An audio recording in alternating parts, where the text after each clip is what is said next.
చరిత్రలు చెదిరిపోయాయి, రికార్డులు ముక్కలయ్యాయి. ఈవీఎం బాక్స్లని తెరవగానే విజయం విస్ఫోటనంలా ఉప్పొంగింది. ఆంధ్రావని చరిత్రలో అద్భుత అసామాన్య విజయాన్ని అందుకుంది టీడీపీ. ఏపీ చరిత్రలో కనీ విని ఎరుగని రేంజ్లో టీడీపీ విజయ ఢంకా మోగించింది. పోటీ చేసిన 144 స్థానాల్లో టీడీపీ 135 చోట్ల విజయ కేతనం ఎగరవేసింది. కూటమి సునామీ ముందు అధికార పార్టీ వైసీపీ చెల్లా చెదురైపోయింది. 8 ఉమ్మడి జిల్లాల్లో కూటమి ముందు జగన్ పార్టీ తుడిచిపెట్టుకుపోయింది. ఆయా జిల్లాల్లో కనీసం ఖాతా కూడా తెరవలేకుండా పోయింది.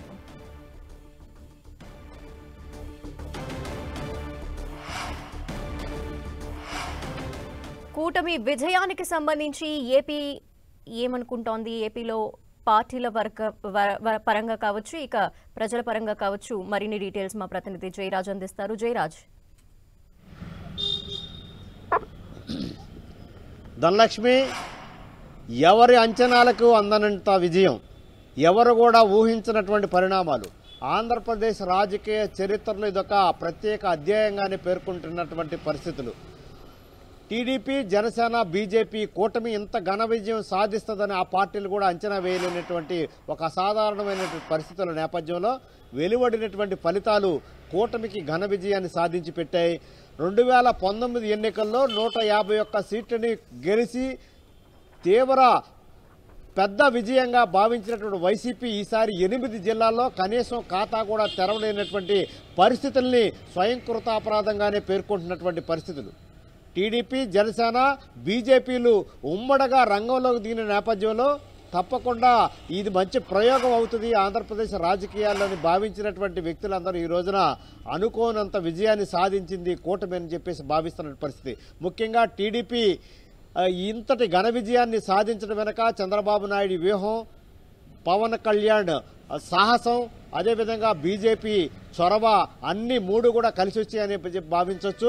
మొత్తం మీద చూస్తే 175 అసెంబ్లీలు, 25 పార్లమెంటు స్థానాలకు జరిగిన ఎన్నికల్లో కేవలం 11 స్థానాలకి మాత్రమే వైసీపీ పరిమితం అవటం అనేది ఇది ఎవరు కూడా ఊహించినటువంటి పరిస్థితి. ఆ పార్టీ శ్రేణుల్లో ఇంకా ఏమి జరుగుతుందో తెలియనటువంటి అసాధారణమైనటువంటి వాతావరణంలో వైసీపీ శ్రేణులన్నీ కూడా వెళ్లిపోయినటువంటి పరిస్థితి. మొత్తం మీద చూస్తే కూటమిలో టీడీపీ 135 అసెంబ్లీ స్థానాలు, 16 పార్లమెంటు స్థానాలని సొంతం చేసుకోవటం అనేది ఒక ఇప్పుడున్నటువంటి పరిస్థితుల్లో చాలా పెద్ద విజయంగానే భావించవచ్చు.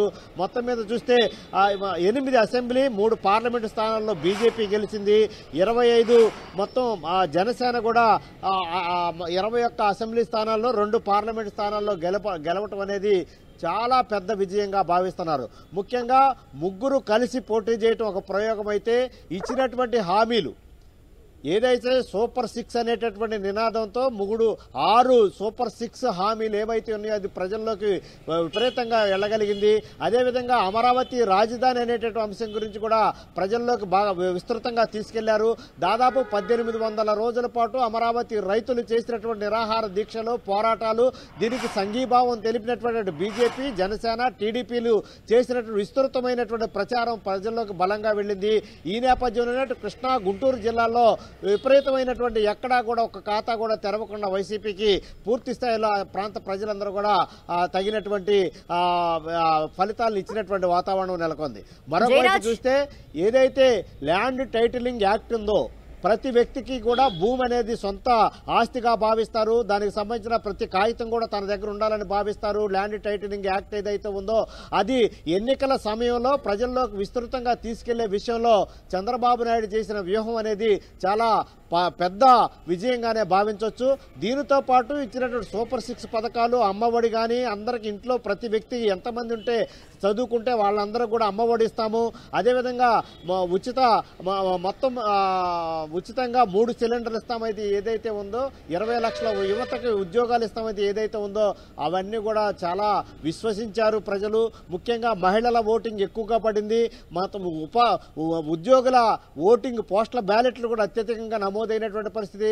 మరొక వైపు 10 లక్షలకు పైగా ఉన్నటువంటి యువత ఓటింగ్ కూడా ఎక్కువగా నమోదైనటువంటి నేపథ్యంలో ఇవన్నీ కూడా కూటమికి కలిసి వచ్చినటువంటి విజయాలుగానే చెప్పుకోవచ్చు Dhanalakshmi. Okay, thank you Jayaraj.